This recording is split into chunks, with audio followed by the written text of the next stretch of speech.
Good morning, everyone. Thank you for Tangaza University for providing us with the opportunity to stand here and share some remark about the topic of building network to advance social entrepreneurship in the DRC, in Africa. When I received the invitation to talk on this topic, I just said, I have nothing to share. And I made a kind of small exercise trying to, on Google, to understand what will be the most pressing two problems in the next 10 years for Africa. And I discovered two words: climate change and poverty.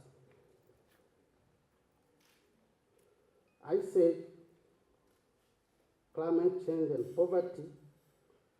I tried to search how many times these concepts are being written. I was not even able to take the right number. Everyone is writing on poverty and climate change, especially on Africa. Then I say probably the good way for this forum for us to understand why these problems are very important is trying to bring in the concept of system thinking, trying to reflect on how, when you think of poverty as the next challenge for Africa or climate change, how is it problematic, how is it systemic, and how is it important to build a system thinking to develop a kind of leadership that can promote networking to solve this problem. And then I said I'm going to do it in two ways. First, I wanted to understand how the world out of Africa is trying to understand poverty in Africa, and how Africans are trying to understand poverty and climate change, and what's the connection between the understanding, I would say the outside understanding and the inside understanding. Do we have the same understanding of poverty? And what is our understanding? So when I was trying to understand the concept, I discovered that most of the outsider understanding of why Africa is poor is good governance. That was a very key concept. The most popular idea is that Africa is poor, is going to be poor in the next 10 years because there is lack of good governance. Because the state, the government are corrupt, they are not able to promote social justice and all those things. And that is the most pressing issue. And then some of the issue is trying to build up good program on fight against poverty, trying to promote good governance and all that. But I also discovered that even before I was born, the same speech about the same program was there. I tried to read the history. I couldn't even find, I was even tired. Then I said, why now all these programs are not solving the poverty issue? And I said, look, now I'm tired of looking at how people think we are poor. What do we how do we think, and what are our own understanding? I tried to understand. I discovered most of Africans were saying we are poor because there is a global kind of forces coming to take our resources and all that, and then other many arguments. So I said we are going in a kind of even a very strong complexity in understanding poverty. The same thing for climate change today. If we ask a question about that, we see a kind of antagonism in understanding. Then I said, because poverty, and I tried to see what are the other elements that can help us. I understood many things. For example, when you talk of poverty, there is education related there. For example, people are poor probably because family are not getting enough money to go to school, get good jobs, and all that. So on poverty and climate change, I discovered there are other many concepts that are related. You cannot solve poverty issue if you are not solving road problems, if you are not solving education problems. So I said the next future is going to be more complex than before because poverty and all the related issues are creating more problems. And I get an idea that I wanted to share with you today, that if poverty and climate change are the most pressing problem, and if we cannot solve them, I don't know what will happen to our children, then we will stop thinking it in a kind of one-way thinking, like how the West looking at Africa, how we think it out, but we need to try to understand this complexity and how because all the education are only the manifestation of the one problem. So for us to come up with concrete ways to solve the two African problems, we must stop thinking it in isolation. We need to think it that when a farmer is doing that this way, a teacher somewhere and everywhere, if we need to solve this problem, we must promote system thinking and promote a kind of networking so that we can solve that. And then I started being very happy because that's why we created Agrominda. I come from a very blessed country. I said yesterday, we have over 80 million arable land, but people are not getting food. We have all the resources, but why we are not solving, why we are not transforming Congo, why we are not transforming Africa? Probably because we have not yet been able to think this problem in a very systematic way and try to promote solution in a kind of networking.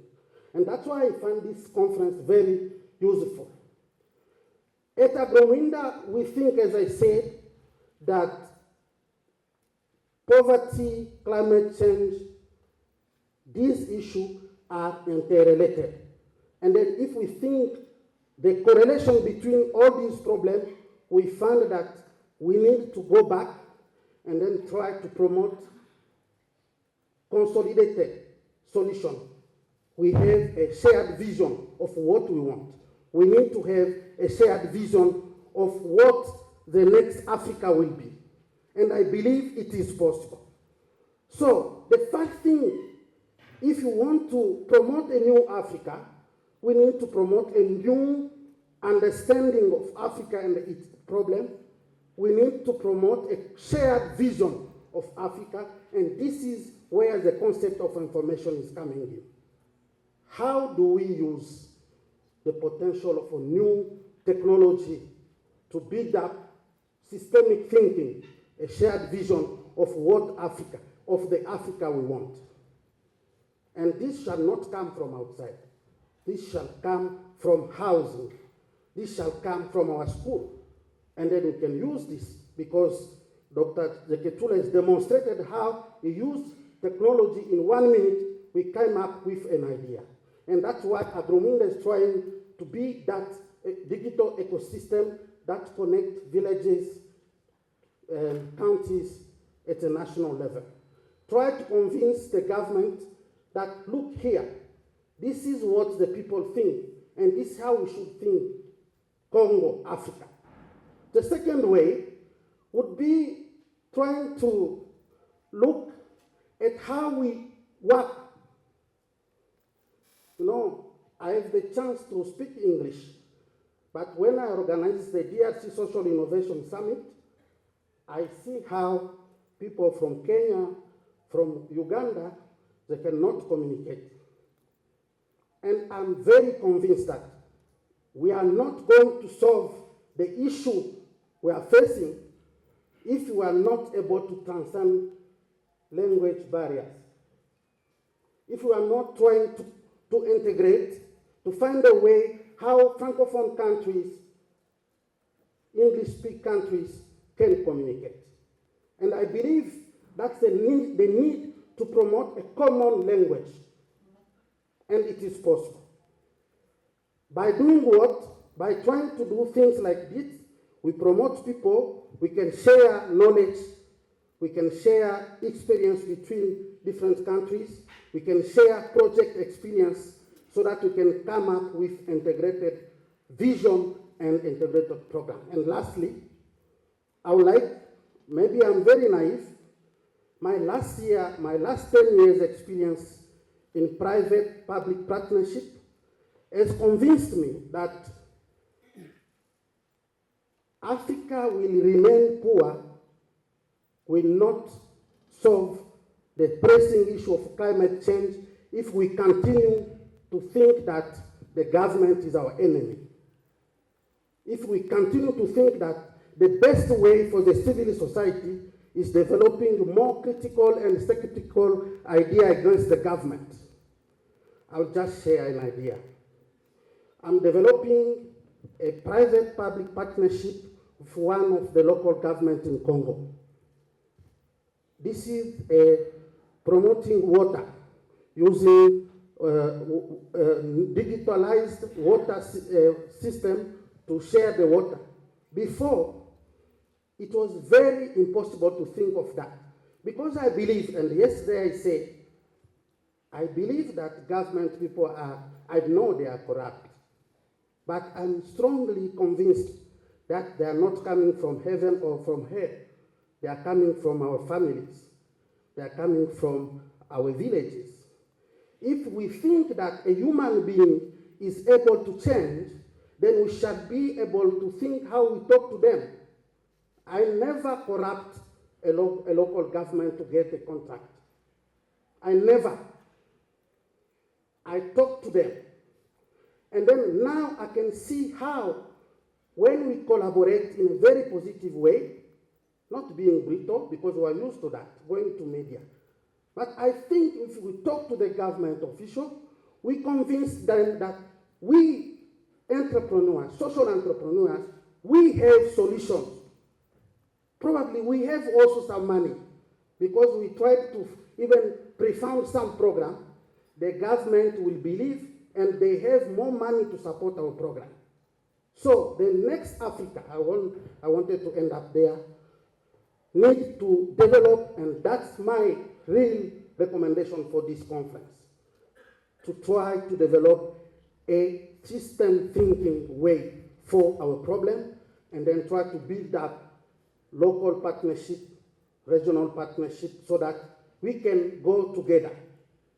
When we talk of social entrepreneurship, I don't even think that in this room we have a common understanding of what it is and what we want to do.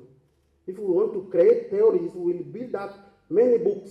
But the question is, can we be able to not try to develop theories, but try to really promote a house thinking and try to integrate all people in what we are doing. Thank you very much.